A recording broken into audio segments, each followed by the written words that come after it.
Assalamualaikum warahmatullahi wabarakatuh. Selamat pagi teman-teman dan Ibu Purwanti M. Hum sebagai dosen pengampu mata kuliah korespondensi Indonesia yang kami hormati.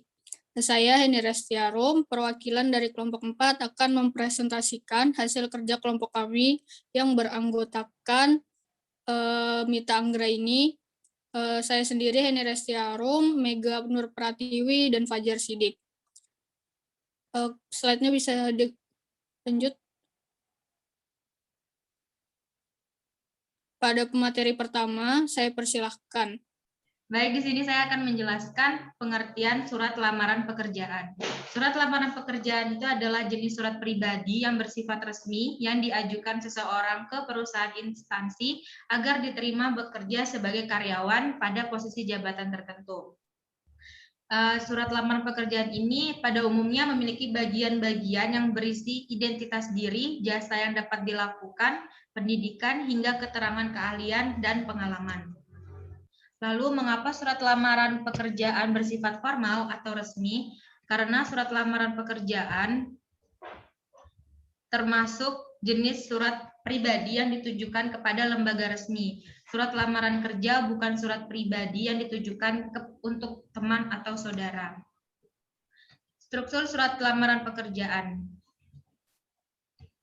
Yang pertama ada alamat pengirim. Alamat pengirim itu biasanya dicantumkan di sebelah kanan atas surat atau ditulis di bagian bawah setelah salam penutup. Lalu tanggal surat. Setelah menulis alamat pengirim, hal selanjutnya yang harus dicantumkan adalah tanggal surat. Penulisan tanggal surat diletakkan di bawah alat pengirim dengan jarak 2 atau 3 baris. Yang ketiga adalah alamat surat. Pada bagian ini, Anda harus menulis nama perusahaan secara lengkap pada baris pertama. Kemudian pada baris kedua diikuti nama gedung, nama jalan, dan nama alamat lengkap pada baris selanjutnya. Lalu selanjutnya ada salam pembuka. Menuliskan salam pembuka dalam bahasa Indonesia cukup menggunakan kata dengan hormat. Isi surat lamaran pekerjaan dibagi ke dalam 3 bagian utama, yaitu alinea pembuka yang bertujuan untuk memberikan kesan pertama dan menarik perhatian rekruiter, tubuh surat, dan alinea penutup. Lalu yang terakhir adalah salam penutup. Salam penutup dituliskan 2 atau 3 spasi di bawah baris terakhir isi surat. Sedangkan jika dibuat dengan tulis tangan, salam penutup diletakkan 2 atau 3 baris di bawah baris terakhir isi surat. Mungkin itu saja yang dapat saya sampaikan. Saya kembalikan ke moderator. Terima kasih Mega atas penyampaian materinya. Pada materi selanjutnya akan saya lanjutkan, yaitu ciri kebahasaan surat lamaran pekerjaan. Adapun ciri kebahasaan surat lamaran pekerjaan yakni 1. Menggunakan kaidah dan ejaan bahasa Indonesia yang sesuai dengan standar yang berlaku. Kami bisa melihatnya dalam QEB dan KBBI. 2. Menggunakan bahasa baku yang formal dan sopan.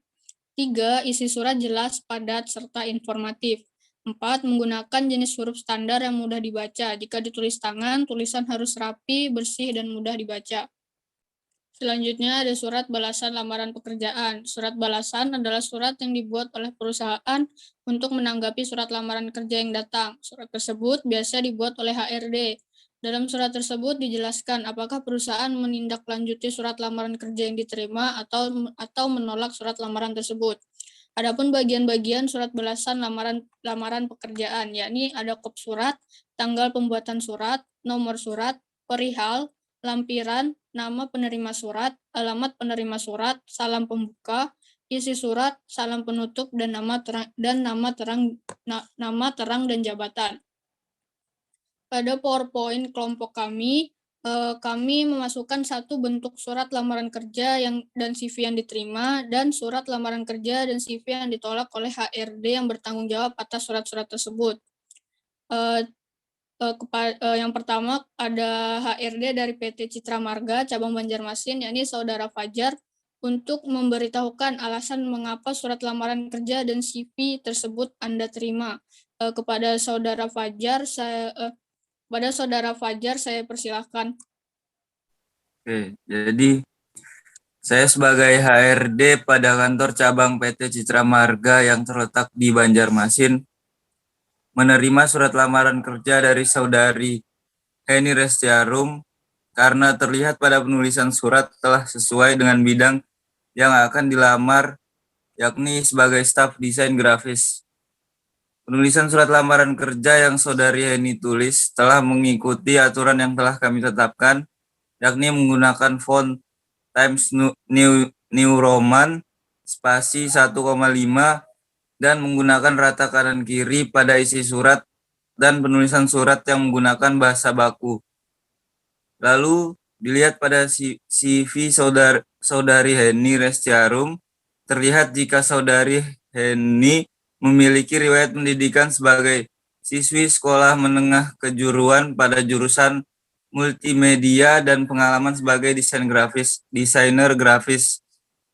Hal tersebut tentu saja sesuai dengan kriteria yang kami harapkan dan menerima saudari Heni untuk bergabung dengan perusahaan kami sebagai staf desain grafis. Adapun surat balasan yang kami kirimkan sebagai kepada saudari Heni sebagai bukti diterimanya saudari pada kantor kami. Mungkin itu saja dari saya. Saya kembalikan ke moderator. Baik, terima kasih Saudara Fajar Siddiq atas penjelasannya. Lalu selanjutnya ada HRD dari PT Janudipta Cabang Jakarta, yakni Saudari Mita Anggraini, untuk memberitahukan kepada kami alasan mengapa surat lamaran kerja dan CV tersebut Anda tolak. Pada Saudari Mita, saya persilahkan. Terima kasih moderator.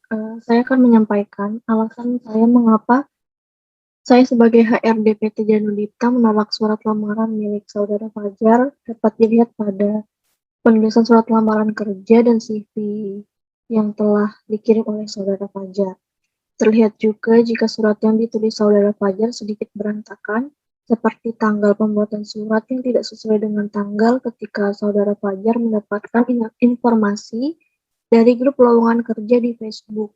Terlihat juga jika Saudara Fajar membuat surat pada tanggal 21 Oktober 2021 dan mendapatkan informasi lowongan pekerjaan pada tanggal 31 Oktober 2021. Penulisan pada isi surat yang berantakan seperti pada bagian kalimat dengan tekad, kalimat itu tidak menggunakan rata kanan kiri seperti kalimat pada kalimat pembuka. Lalu pada CV, terlihat jika CV Saudara Fajar tidak sesuai dan terkesan main-main. Hal itu dapat dibuktikan pada bagian riwayat karir yang rata-rata diisi dengan tahun 2024 sampai dengan 2021. Sedangkan yang kita ketahui, Saudara Fajar melamar kerja dan membuat surat pada tanggal 21 Oktober 2021. Slide yang bawah. Adapun surat balasan yang kami kirimkan kepada Saudara Fajar sebagai bukti penolakan atau tidak diterimanya Saudara Fajar pada kantor kami. Sekian dari saya kembalikan ke moderator. Terima kasih. Terima kasih kepada kedua HRD yang telah menjelaskan kepada kami alasan-alasan ditolaknya dan diterimanya surat-surat lamaran kerja dan CV tersebut. Demikianlah yang dapat kelompok kami sampaikan. Kurang lebihnya mohon maaf. Jika terdapat salah kata, kami juga meminta maaf dan terima kasih telah mendengarkan dan memperhatikan presentasi kelompok kami. Wassalamualaikum warahmatullahi